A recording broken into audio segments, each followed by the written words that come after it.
Ih, Irfan jorok ngopi deket sapi.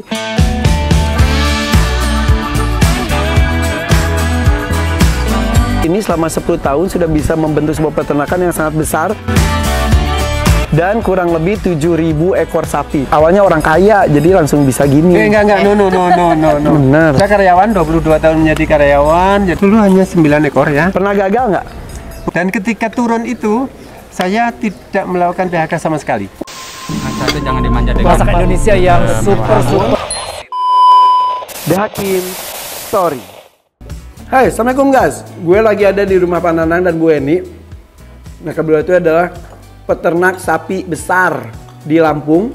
Dan nanti dari sini kita mau ke tempat kandangnya. Kita akan mencari tahu rahasia sukses menjadi peternak besar seperti mereka. Boleh Pak Nanang nanti ya?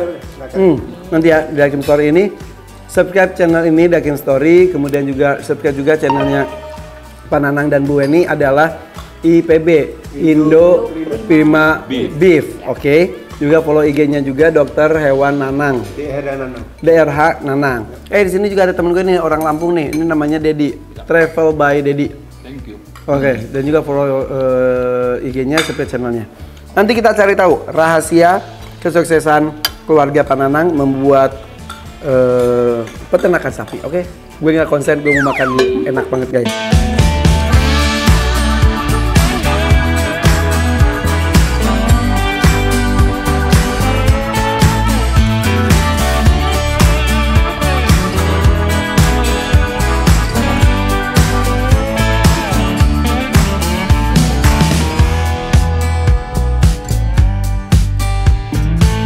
Kembali gue di kandang sapi dan kembali juga gue sambil ngopi. Ih, Irfan jorok ngopi deket sapi. Hey, tergantung di mana dulu kandang sapinya. Beberapa kandang sapi mungkin ada yang berbau, tapi banyak juga kandang sapi yang tidak berbau. Beberapa kandang sapi yang gue kunjungi sih rata-rata sekarang mah udah nggak berbau kok. Ya kan, karena udah tinggi kesadaran kesehatan dan juga kebersihannya. Karena kalau bersih berarti kualitasnya juga terjamin, betul ya? Sapi juga tumbuhnya lebih bagus. Nah, Tapi juga butuh kenyamanan untuk tumbuh. jadi siapa bilang kalau ada peternakan sapi itu mengganggu lingkungan? Tergantung. Kalau di sini enggak, di setiap farm enggak, di rata-rata enggak sih sebetulnya. Jadi jangan khawatir ya. Kita ngopi asik-asik aja ya. Asik-asik aja betul. Nah, mumpung di sini bersama saya ini ada Bu Eni bersama dengan Pak Nanang, Dokter Hewan Nanang, DRH Nanang. Purus Subendro. Kurus? Kira-kira kurus. Purus Subendro, Ketua Perhimpunan Peternak Sapi dan Kerbau seluruh Indonesia. Oke. Dan di sini kita lagi ada di Lampung di PT Indo Prima Beef. Oke. Ini jadi ngobrol-ngobrol sebelumnya sudah 32 tahun sebetulnya bergelut di dunia ternak. Ya, betul. Jadi saya sebelum usaha sendiri, saya karyawan di sebuah perusahaan peternakan di Lampung juga. Oke, permisi 22 tahun menjadi karyawan. Dan 22 tahun ya, di karyawan dari tahun 90 ke tahun 2012. Oke, berarti baru 10 tahun ini saja bikin peternakan sendiri. Betul. Lah, Betul sekali. Ya. guys, yang harus kita garis bawahi, ini selama 10 tahun sudah bisa membentuk sebuah peternakan yang sangat besar.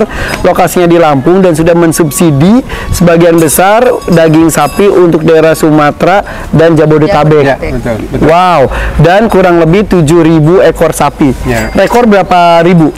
Normalnya sampai 10.000 ketika sebelum Covid kemarin.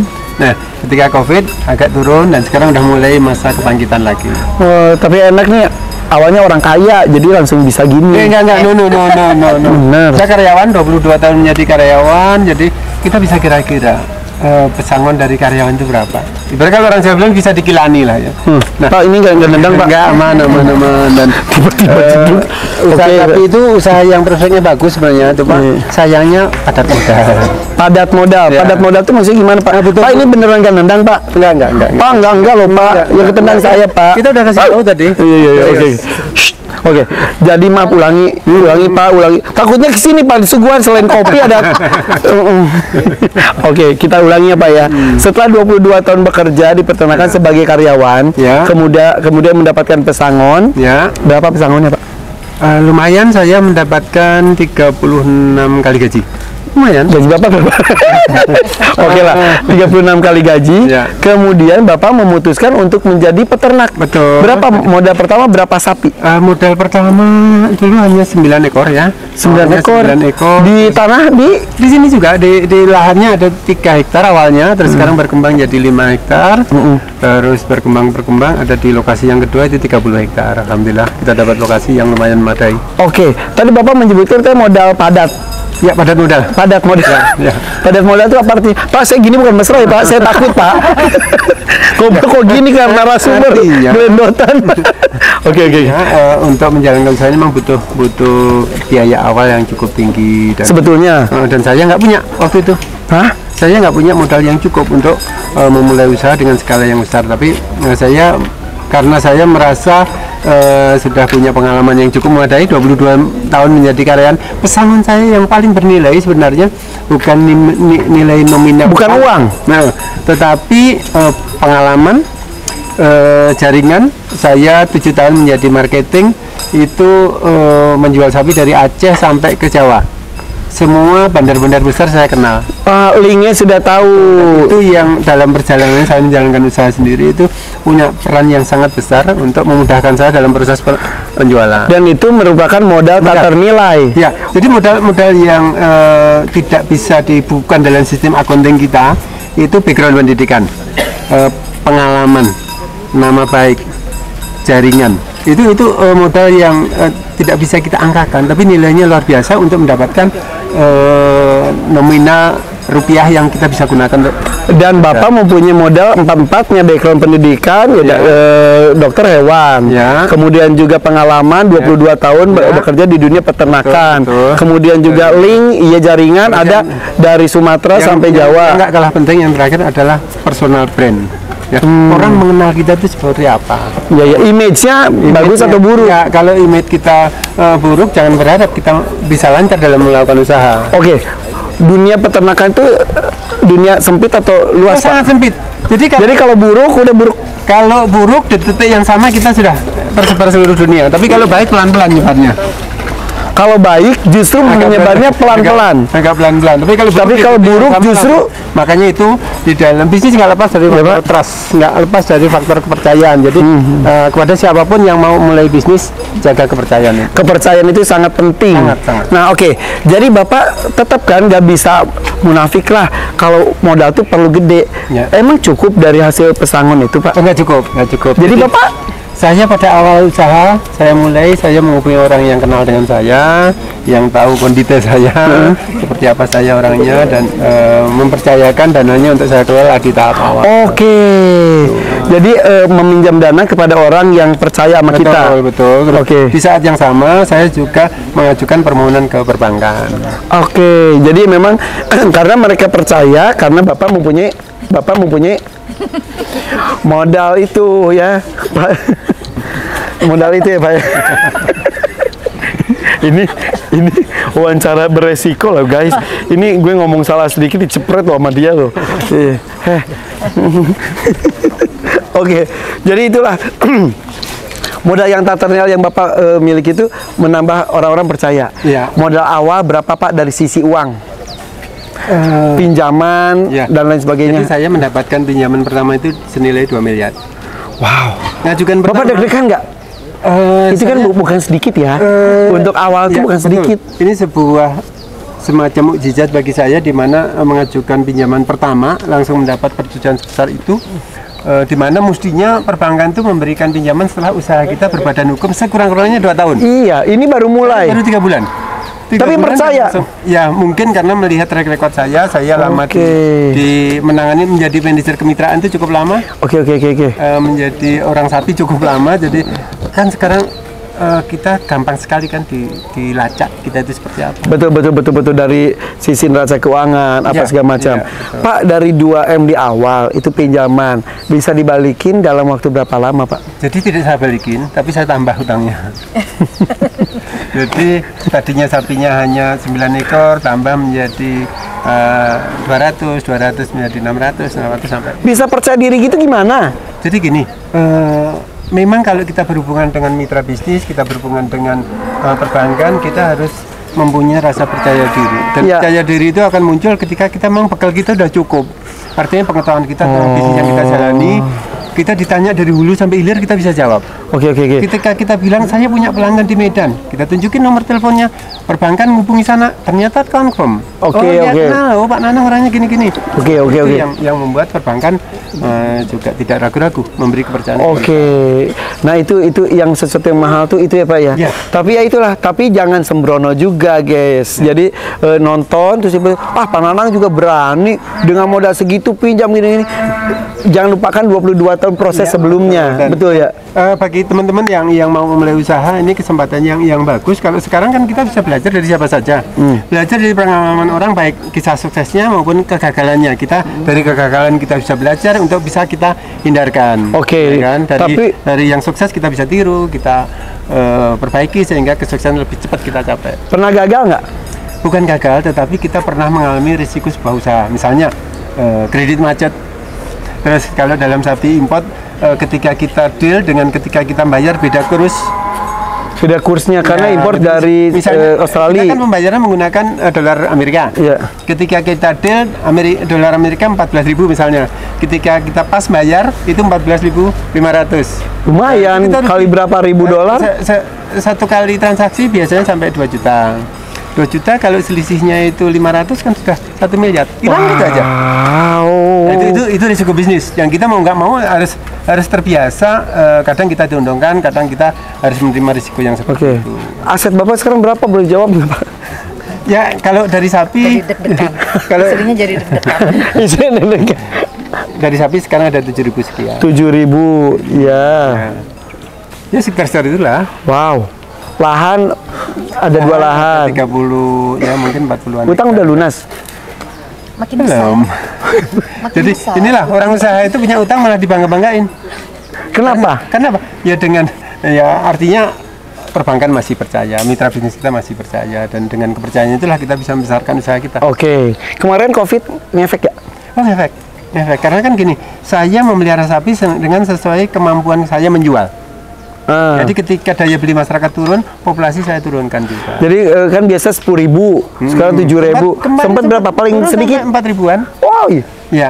Dan ketika turun itu, saya tidak melakukan PHK sama sekali. Wah, bagus. Jadi saya hanya alihkan yang biasa di kandang, alihkan ke kebun, nanam rumput, nanam tepung jagung dan Oke.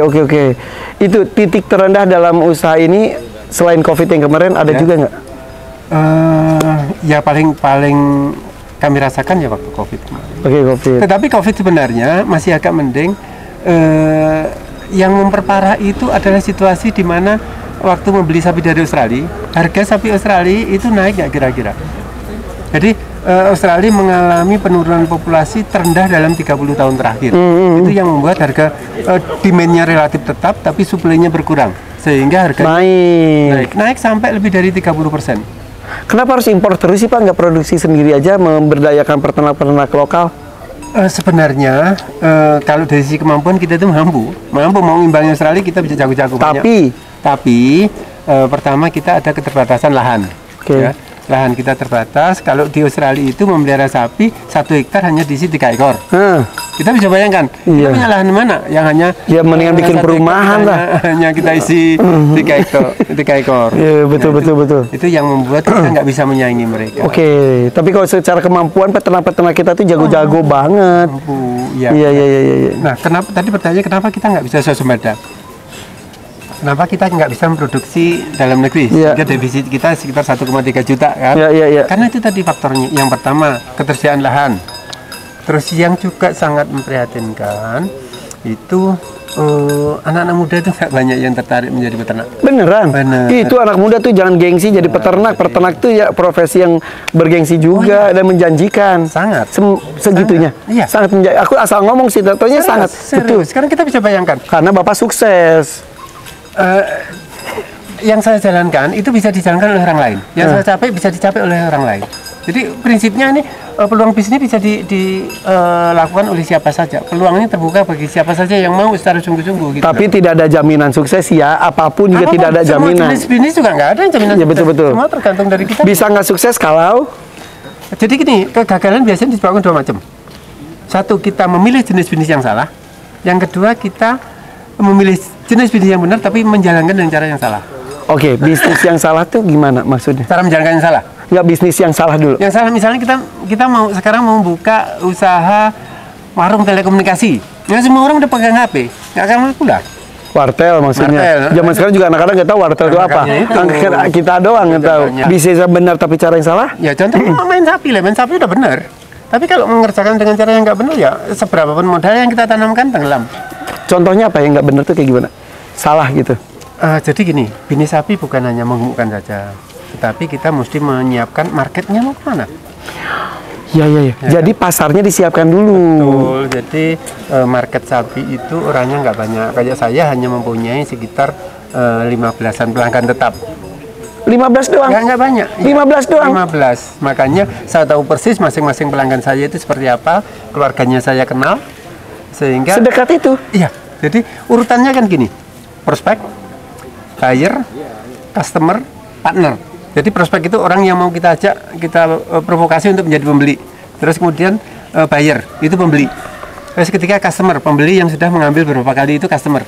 Yang keempat, Buyer dengan customer itu beda. oh beda, buyer sekali beli udah bisa pergi. Tapi kalau customer kan Terus susah. ada repeat order. Iya, repeat order. Nah, yang terakhir partner. Partner adalah pelanggan yang sudah menjadi bagian dari kita, yang dalam keputusan bisnis tertentu kita libatkan. Contohnya apa?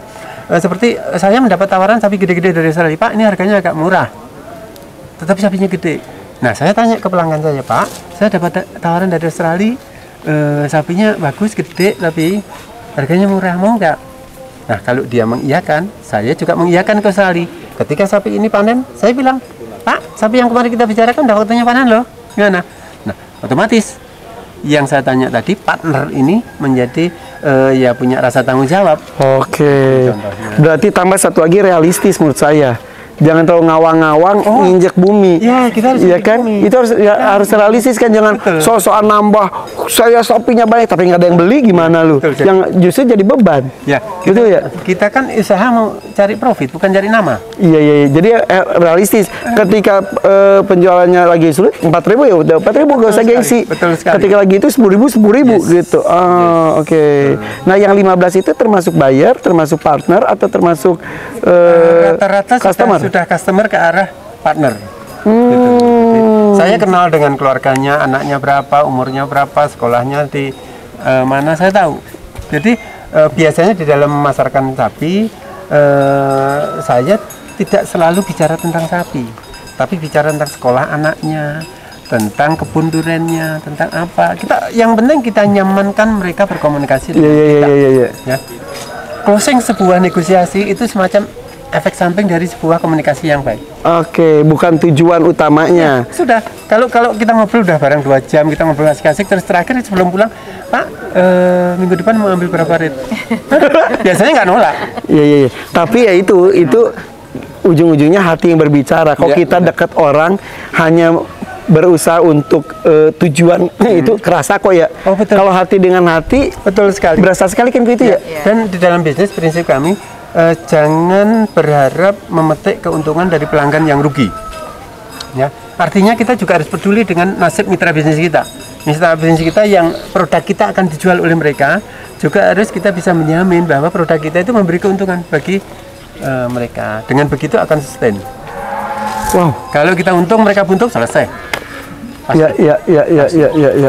Nah, itu tuh rahasia-rahasia para pebisnis di bidang apapun. Kali ini peternak bisa sukses, bisa langgeng mempertahankannya itu universal kok, berlaku untuk Iya, semua iya, masyarakat. iya. Pertama, kita harus menjadi orang yang bisa dipercaya, terus kita juga kompeten di bidang yang kita tekuni kan. Jadi kebanyakan anak-anak sekarang ya, kalau usaha itu sering saya melihat nggak tahan terhadap proses. Ya, maunya usaha sebentar sudah seperti ini, tapi suka dukanya dalam proses ini nggak pernah diperhatikan. Melihat orang sukses, ngelihat suksesnya aja, tapi bagaimana tuh mencapai kesuksesan itu nggak pernah diikuti. Iya. Sakit berakit-rakit ke hulunya nggak mau diikuti. Bersenang-senang kemudian mulu. Oke. Yang penyemangat Pak Nanang siapa sih? Pasti Bu Eni. Oh pasti dong. Jadi ketika saya mengambil keputusan, Akhirnya disebut. Akhirnya. Tunggu dari tadi ditunggu. Dari tadi. ya, ketika awal saya memutuskan untuk melakukan usaha sendiri, pertama yang saya minta pertimbangan adalah istri. Karena apa? Namanya usaha itu kan nggak selalu sukses. Jadi ada risikonya. Orang yang pertama menderita kan juga istri kita dong. Kalau nggak Berkeluh kesah ke istri. sedikit lah. Kadang-kadang tahan sendiri. Tahu senangnya aja. Istri berita baiknya saja. Iya. Kan Tapi istri punya insting. Ya. Pasti kelihatan kalau lagi Konsep workshop kita jalankan. Workshop? Ya, suami yang work, istri misalnya yang shopping. Tapi kalau istrinya Pak Nanang ikut kerja terus. Oh iya bener. Iya turun tangan loh ibu tuh. Iya. Diminum loh. Bapak nggak nawarin saya ya. Iya.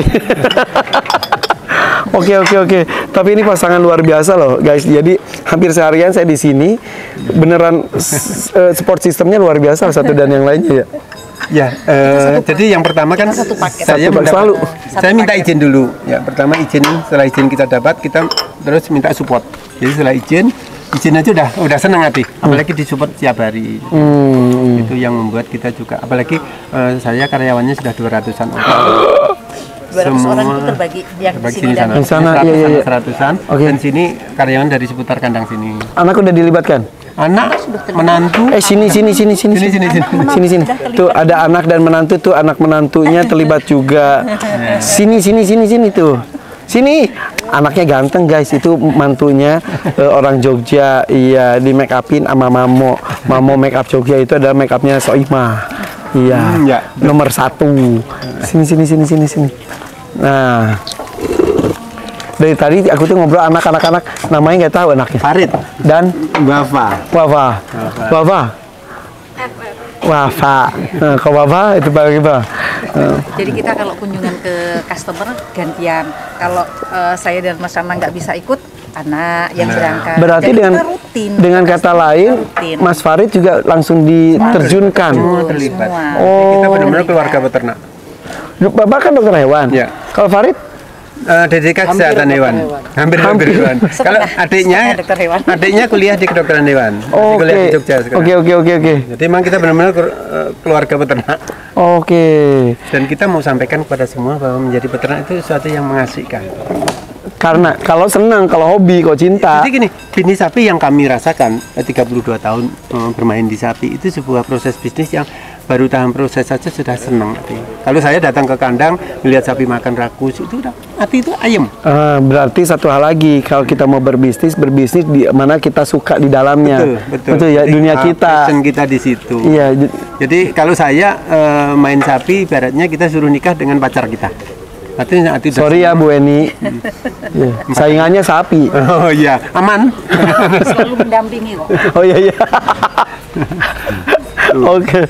Gimana ngelihat manggilnya apa Bapak, Papa, Ayah? Papa. Gimana ngelihat Papa? Cerita ke gue seperti tadi prosesnya gimana? Lu pasti menjadi saksi juga kan gimana prosesnya. Tapi pernah berkeluh kesah cerita tentang strategi dan lain-lain ke lu nggak? Pakai aja. Kalau sebenarnya saya dulu dari kecil nggak terlalu sering ketemu papa, karena dulu waktu kelas 6 udah merantau dulu ceritanya. Ke Bandung. Iya. Dia senang badminton. Iya, sekolah badminton. Ada juga sampai SMP kelas 3 di Bandung. Iya, jadi dulu waktu kecil kan nggak masih jarang ketemu, karena kelas 6 sampai kelas 3 SMP itu saya dulu di Bandung. Pakai. Kelas 1 sampai 3 SMP di Bandung. Kelas 6 SD sampai kelas 3 SMP itu di Bandung. Lalu karena gagal ceritanya. Lalu SMA dipulangkan ceritanya gitu. SMA pulang ke Lampung. Tapi pas pulang ke Lampung juga nggak tinggal di rumah. Saya dulu sekolah di Bandar Lampung. Iya, ngekos. Setelah ngekos di Bandar Lampung, kuliah merantau lagi ke Jogja. Dulu pilihan pertamanya kedokteran hewan UGM juga sama kayak Bapak. Berarti sama Pak Slamet Raharjo. Oh iya. Tapi keterimanya di pilihan keduanya, D3 kesehatan hewan. Kesehatan hewan. Iya. Masih satu linear lah, masih satu. Tapi belum kebayang akan ngelanjutin bisnis. Papa belum kebayang. Belum kalau dulu. Taunya sekarang sudah nyemplung. Baru kemarin lulus tahun 2019. Jadi 2019 sampai sekarang saya udah di kandang. Terus kandangin juga tuh istrinya Wafa. Iya. Wafa dari Jogja dikandangkan di sini. Oke, jadi ini emang sudah satu keluarga, udah tuanya ini berarti generasi pertama ya, karena orang tua maupun orang tua Bu Eni nggak bukan ada yang main orang teknik. kandang, bukan. Bukan. Ya. Jadi generasi pertama Ya. sudah akan menjadi generasi kedua, mudah-mudahan. Target apa lagi Pak ke depannya? Saya pengen mengajak anak-anak muda khususnya untuk mau menekuni profesi sebagai peternak. Jangan ragu-ragu, jangan malu-malu, jangan gengsi. Kita bisa tunjukkan bahwa menjadi peternak juga kita bisa eksis kok. Ya. Kita bisa pergi kemana-mana, ke luar negeri, kita telah berangkat haji, kita kenal dengan siapa-siapa, berkat sapi kok. Nggak perlu gengsi, nggak perlu. Hari ini Mas Irfan Hakim datang juga karena sapi. Nah, karena sapi kan? Saya kenapa Nanang karena sapi. Saya jauh-jauh dari Jakarta ke sini karena ngejar sapi. Naik sapi aja aku udah seneng banget. Dan juga karena sop buntutnya Bu Eni juga. Oke, tapi hebat loh, orang hebat seperti Pak Nanang itu ketika tanya target apa, mikirinnya orang lain lagi loh. Aku kan ketemu dengan beberapa orang hebat. Target apa ke depannya? Ya mudah-mudahan kita di Bapak anak muda kan, kenapa enggak? Mudah-mudahan usaha saya gitu, kenapa? Secara otomatis sih. Jadi kalau kita mau mengajak anak-anak lain mengikuti kita, itu juga secara otomatis mendorong kita untuk lebih sukses. Nggak jadi saingan? Oh enggak Nggak jadi dimatikan? Enggak bisa. Jadi seperti ini. Kenapa saya ini pusat pelatihan peternak? Saya ngajak para anak-anak muda siapapun mau belajar ini untuk menjadi peternak, bukan untuk saling menyaingi, tapi justru kayak di Lampung itu sudah menjadi one stop shoppingnya orang mau nyari sapi. Jadi kita tidak menyaingi satu sama lain, justru mengundang pembeli dari luar. Dan ini udah prosesnya bertahun-tahun pasti. Sudah bertahun-tahun, dan karena kita tahu menguasai data, Indonesia masih defisit 1,3 juta. Jadi walaupun kita punya segede apa, tetap akan terserap oleh pasar. Ya. Iya. Kuncinya memang kita harus menjalin kerjasama, harus menjalin komunikasi yang baik dengan mitra-mitra kita hulu hilir, baik supplier maupun di pelanggan. Tuh, generasi muda, ayo dong, jangan berhenti di satu generasi saja. Kemarin ada yang curhat, Dr. Gio, ya banyak petani, profesi petani itu putus di generasi bapaknya. Anaknya ke sini nggak bertani karena harga hasil tani juga naik turun, kurang dihargai, lahannya juga mulai dilirik sama pengembang-pengembang jadi kita bisa bayangkan kalau gejala ini berkelanjutan ke peternak mau jadi apa? Nah, negeri kita tuh ya udah akan tergantung impor terus gitu. Dia makanya profesi petani, peternak itu bukan profesi memalukan, tapi itu justru mulia menurut saya. Mulia karena gini, tanpa disadari kita itu menjadi kontributor kecerdasan bangsa dengan memproduksi sapi yang dagingnya memberikan protein hewani bagi masyarakat kan, mencerdaskan gitu.